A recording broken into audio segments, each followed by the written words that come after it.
With Louisiana's stay-at-home order extending into May, many of us are looking for ways to pass the time. Tan Trung caught up with one man who is spending his time honoring some very special people. Navy veteran Doug Thomas is no stranger to missions. His current one sometimes involves cleaning and clearing graves of fellow service members. The country that forgets its history will soon be forgotten. And that, to me, is what it's about.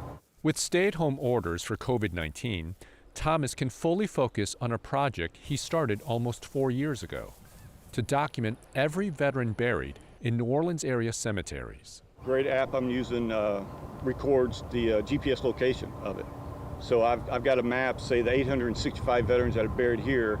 I could show you a map and show you where every veteran is buried here. With a tablet, a bucket, and some tools, he goes to work. He takes pictures, the plot information, and then uploads them to a website he created in their honor.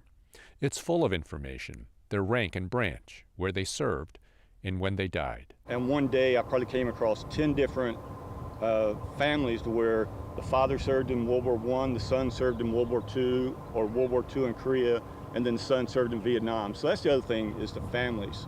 You know, it wasn't just one generation, it was multiple generations. Thomas has documented 865 veterans buried at this cemetery, and he says many of their stories are extraordinary.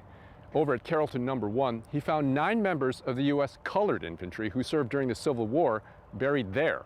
Most of them were freed slaves that wanted to fight for their country, even though they had been enslaved by that country. Thomas says he does this to not only honor those who served, but also their families. You know, if it hasn't happened in the last 6 months or so, we forget about it. And the veterans that are buried in New Orleans and served from New Orleans, they deserve to be remembered. So far, he's collected information on more than 3,400 veterans, men and women who may be gone, but through his work, they're not forgotten. Tan Trung, Eyewitness News. Thomas says he will document the veterans buried at Greenwood Cemetery next. If you'd like to see his remarkable work, we have a link to his website on WWLTV.com.